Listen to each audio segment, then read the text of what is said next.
नमस्कार, प्रखर राजपूत को देख रहे हैं आप। और आज तारीख है 4 मार्च साल 2026 और इजराइल, फिलिस्तीन, लेबनान, पाकिस्तान, भारत समेत पूरी दुनिया की खबरों के साथ एक बार फिर से आपके सामने हाजिर हुआ हूं। दोस्तों, इस वीडियो में हम आपको बताएंगे कि ईरान ने एक ऐसी मिसाइल दागी है जो मिसाइल आगे जाके 80 मिसाइलों में बदल जाती है। यानी इजराइल के जो डिफेंस सिस्टम है इस समय कैसे फेल हुए हैं और इससे इजराइल को कितना नुकसान हुआ, इसके बारे में हम आपको डिटेल में बताएंगे। और साथ ही दोस्तों, इस वीडियो में आपको यह भी बताएंगे कि अब यूएई ने बड़ा हमला करने की कोशिश की और साथ ही कतर ने भी ईरान के ऊपर एयर स्ट्राइक करने की तैयारी की है। और यह तैयारी क्यों हुई और इस तैयारी का इंपैक्ट ईरान के ऊपर कितना पड़ेगा, इसके बारे में हम आपको डिटेल बताएंगे। और साथ ही इस समय इजराइल की जो आर्मी है लेबनान के अंदर घुस चुकी है और लेबनान के अंदर घुस के इजराइल की आर्मी ने क्या कुछ किया, क्या कुछ कहा और क्या इनका पूरा प्लान है, यह भी हम आपको डिटेल बताएंगे। और साथ ही अभी अभी की बड़ी खबर निकल के सामने आ रही है, जहां तक मैं ये वीडियो अपलोड कर रहा हूं रात के 3:30 बज रहे हैं। और बड़ी खबर दोस्तों निकल के सामने आ रही कि 2 घंटे पहले ही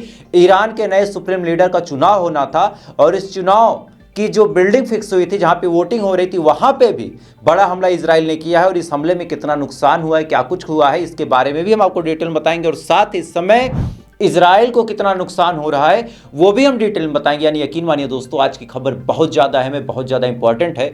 इस वजह से वीडियो को लास्ट तक जरूर देखिएगा।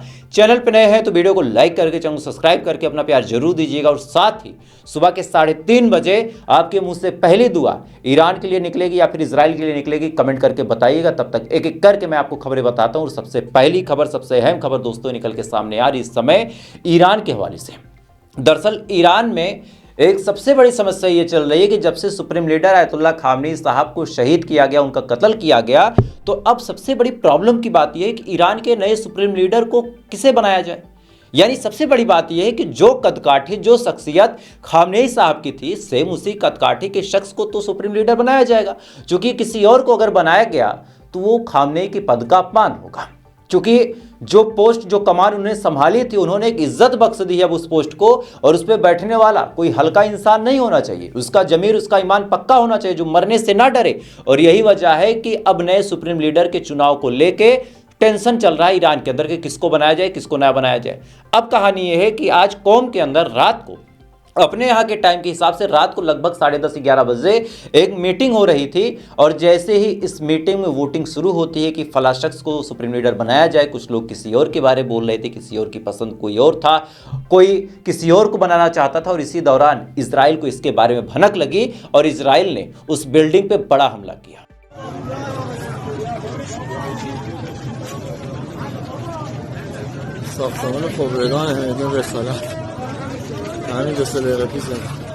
इस वीडियो में आप साफ तौर पे दोस्तों देख सकते हैं कि हमले का मंजर कौम के अंदर ऐसा था कि मानो पूरी जो बिल्डिंग थी वो तबाह और बर्बाद हो गई। और ऐसे हाल में एक बड़ा सवाल निकल के सामने आता है और मैं ऐसे सवालों को अक्सर ध्यान देता हूं। कई सारे लोग जोश जोश में बोल जाते हैं, लेकिन मैं ध्यान देता हूं कि भाई साहब ये हमला हुआ कैसे।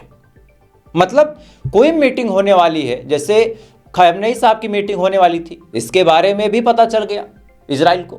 और एक बार फिर से नए सुप्रीम लीडर के चुनाव की मीटिंग होने वाली थी और इसके बारे में भी इजराइल को पता चल गया। तो आखिर अंदर का गद्दार है कौन?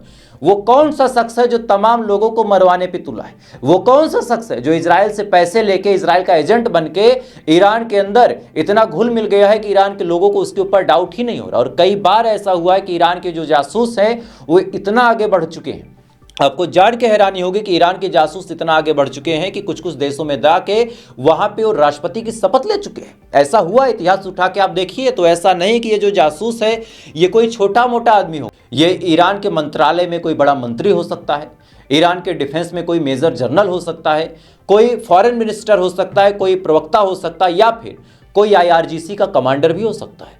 क्योंकि इतनी सटीक जानकारी अगर इजराइल तक पहुंच रही है तो मतलब बड़ा साफ है, अंदर का कोई ऐसा भेदी है जिसके सरपरस्ती में सारे डिसीजन ईरान लेता है। और ईरान जब डिसीजन लेता है तो ये शख्स धीरे से इजराइल को बता देता है और बताने के बाद इजराइल हमले कर देता है। और इस चीज पे जब तक ईरान काम नहीं करेगा, आप यकीन मानिए, आप 1000 बार नए खामनेई को बनाइए, आपकी पूरी ताकत, पूरी जिंदगी उनकी हिफाजत में ही बीत जाएगी। चूंकि आपके अंदर इतने गद्दार भरे हैं कि वो पल पल की खबर पहुंचा रहे हैं इजराइल के अंदर। लेकिन अब यहाँ पे एक राहत भरी बात आपको ये भी बता देता हूं कि जरूरी नहीं है कि अब नए खामनेई के चुनाव की जरूरत भी पड़े या फिर एक खामनेई जो बन जाते हैं उनको इजराइल मार पाए या फिर इजराइल उनको एलिमिनेट कर पाए। क्योंकि आज ऐसी खबर लेके आया हूं जिसको सुनने के बाद आपके माथे का पसीना छूट जाएगा इस ठंड में। दरअसल ईरान ने एक क्लस्टर मिसाइल निकाली है। क्लस्टर बम तो आपने सुना होगा, लेकिन क्लस्टर मिसाइल के बारे में आपने बहुत कम सुना होगा। क्लस्टर का काम क्या है थोड़ा सा आपको समझा देता हूं। क्लस्टर का मतलब यह है कि मैंने आपके सामने कुछ फेंका, वो आगे गया और कई टुकड़ों में बट गया, और जब वो कई टुकड़ों में बटा तो बटने के बाद हर एक टुकड़ा उतना ही इंपैक्ट करे जितना एक पूरा पार्ट कर सकता था। जैसे आपने देखा होगा जो चिड़िया मारने वाली बंदूक होती है उसकी गोली में कई सारे छर्रे भरे होते हैं। जब बंदूक दागी जाती है तो ऊपर जाके वो छर्रे तेजी के साथ फैलते हैं, और तेजी के साथ जब फैलते हैं तो कई चिड़िया अगर उड़ रही हैं तो 2-4 चिड़िया को वो गोली लग जाती है और चिड़िया गिर जाती है, उसकी मौत हो जाती है, जिसको कहा जाता है शिकार करना। सेम तरीके का बम ईरान ने लॉन्च किया इजराइल के ऊपर, और ये बम, ये मिसाइल, बम नहीं कहूंगा, ये मिसाइल जब इजराइल के ऊपर गई तो जाने के बाद एक मिसाइल टूट के फौरन 80 मिसाइल में तब्दील हो गई। और इसका रिजल्ट ये आया कि जो डिफेंस सिस्टम था वो कंफ्यूज हो गया कि भाई किस वाले वारहेड को हम डिफ्यूज करें। इसमें इतने वारहेड भरे थे कि जब ये गया तो 80 वारहेड में तब्दील हो गया। और इसका रिजल्ट ये आया कि जो डिफेंस सिस्टम था वो कंफ्यूज हो गया, और कंफ्यूज होने के बाद वो इंटरसेप्ट नहीं कर पाया, और भयानक इंपैक्ट तेल अवीव पे देखने को मिला। और मैं चाहूंगा कि उस मिसाइल के इंपैक्ट से लेके उसकी लॉन्चिंग तक का सारा वीडियो आप एक बार में देखें।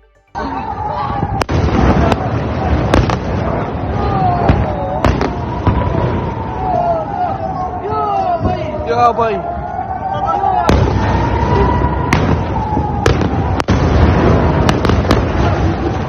इस वीडियो में दोस्तों आप साफ तौर पे देख सकते हैं कि किस हिसाब से ईरान ने क्लस्टर मिसाइल मारी, मिसाइल हवा में गई, 80 से ज्यादा वारहेड में तब्दील हुई।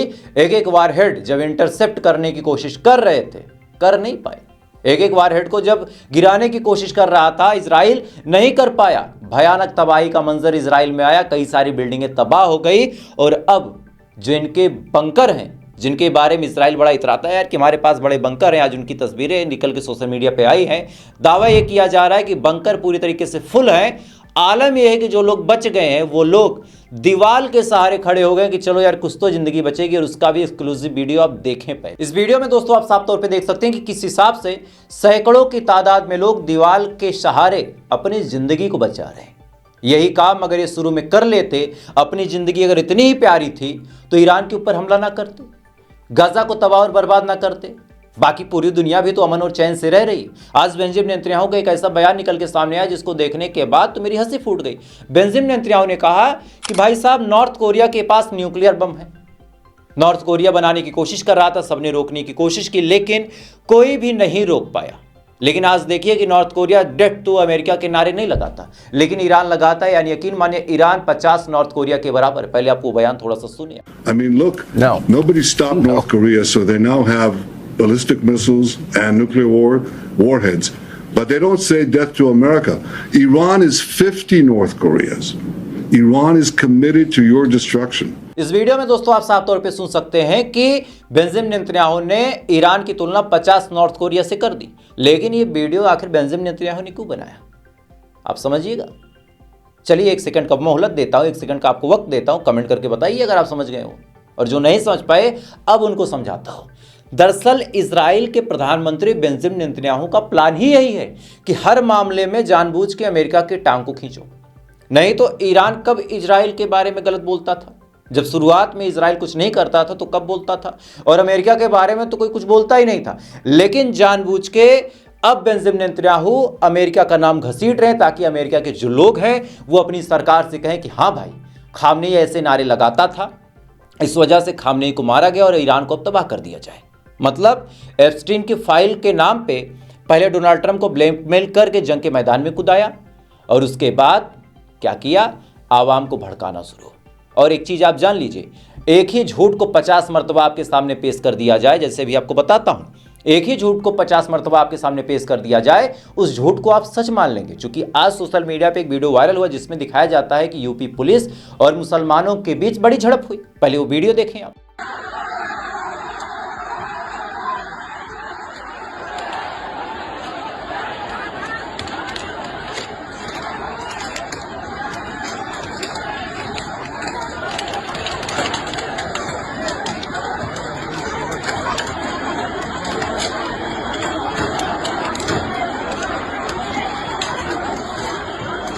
इस वीडियो में दोस्तों आप साफ तौर पे देख सकते हैं कि पुलिस और कुछ टोपीधारी लोग आमने सामने खड़े। अब वीडियो देख के कोई बता नहीं सकता कि गलती किसकी है, क्योंकि जरूरी थोड़ी ना है कि अगर किसी ने टोपी पहन ली है तो वो सही ही कर रहा हो। अगर ये बात सही है तो आप कतर को देखिए, सऊदी को देखिए, ओमान को देखिए, सब ईरान के हक में नहीं बोल रहे ना, सब ईरान की मुखालफत कर रहे हैं ना, अमेरिका के तलवे चाट रहे हैं ना। तो टोपी से या फिर कुर्ता पैजामा से आप ये डिसाइड नहीं कर सकते कि भाई अगला सही होगा गलत होगा। और इस वीडियो को ऐसे रिप्रेजेंट किया गया कि ये प्रदर्शन के दौरान का है, जब खामनेई साहब की मौत हुई तो लखनऊ के इमामबाड़ा में जो प्रोटेस्ट हुआ था वहां का ये वीडियो, ऐसा दावा किया जा रहा है। लेकिन जब मैंने फैक्ट चेक किया तो पता चला कि ये वीडियो तो काफी पुराना है और इसका खामनेई साहब के मौत के प्रदर्शन से कोई लेना देना है। लेकिन झूठ परोसने वाले लोगों ने परोस दिया कि देखो यूपी पुलिस एक्शन में है और खामनेई की मौत के बाद जो लोग गमजदा थे, जो लोग प्रोटेस्ट कर रहे थे, उनके ऊपर लाठियां चलाई गई। इससे क्या होगा? जो सीधा साधा मुसलमान है, जो फैक्ट चेक नहीं कर सकता, वो भड़क गया कि यार बताओ, हमारे रहबर की मौत हुई, हम प्रोटेस्ट कर रहे हैं तो इस देश में हमें इतनी आज़ादी नहीं है, हम नारे लगा रहे तो हमें इस देश में इतनी आज़ादी नहीं। फिर क्या होगा? कुछ जो कट्टर हिंदू हैं वो खुश तालियां बजाने लगे, जो कट्टर मुसलमान हैं वो नाराज हो गए, दंगे फसाद शुरू। सोशल मीडिया का गद्दा खेल यहीं से आपको समझा देता हूं। और सेम काम है, एक ही झूठ को आप 50 बार परोस दीजिए, वो झूठ सच साबित हो जाता है। और सेम काम बेंजामिन नेतन्याहू कर रहा है। अमेरिका की आवाम को बार बार बेंजामिन नेतन्याहू भड़का रहा है, ये सोच के कि एक बार अमेरिका की आवाम भड़क जाती तो हमारी लड़ाई हमारी रहती नहीं। अमेरिका और ईरान समझते, हम बैठ के आराम से पॉपकॉर्न खाते। समझिएगा, हर एक खेल को आप समझिएगा। खैर, इसी बीच दोस्तों बहुत बड़ी अपडेट अब लेबनान से निकल के सामने आ रही है कि लेबनान के अंदर आईडीएफ यानी इजरायली डिफेंस फोर्स एंट्री कर रही।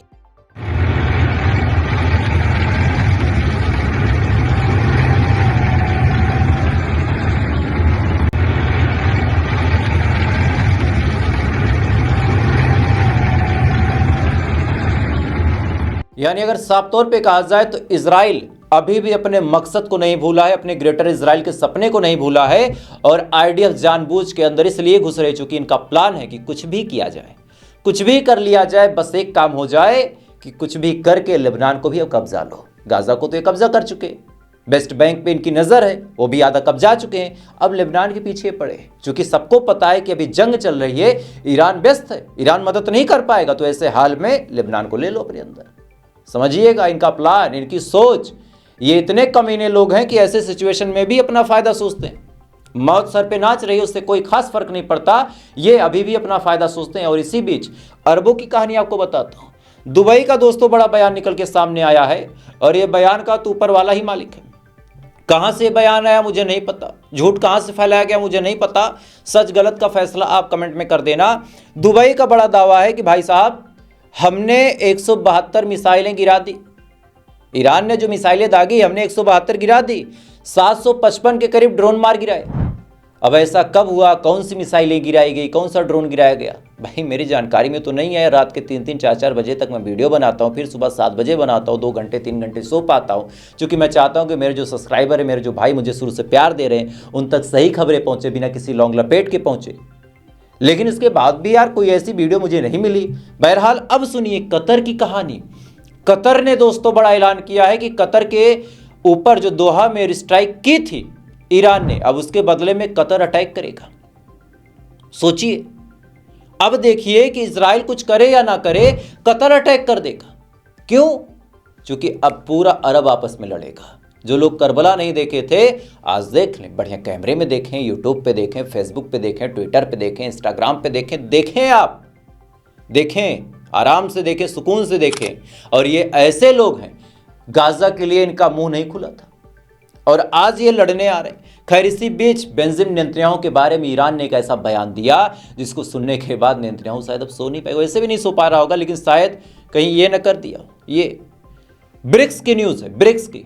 ईरान का बड़ा बयान दोस्तों निकल के सामने आया है। ईरान ने कहा है कि हमें बेंजामिन नेतन्याहू की एग्जैक्ट लोकेशन बड़े अच्छे से पता है और अब हम कुछ ऐसा करेंगे जिसकी कल्पना इजराइल कभी नहीं कर सकता।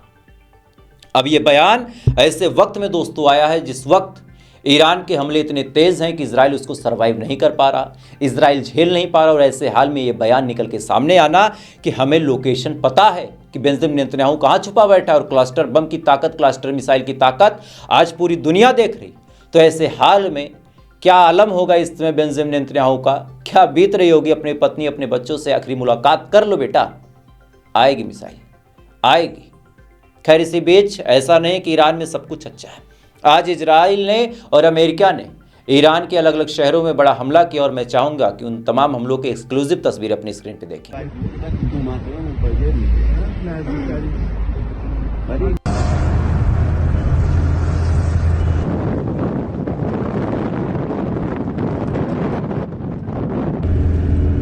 चलो सारा ज़्यादा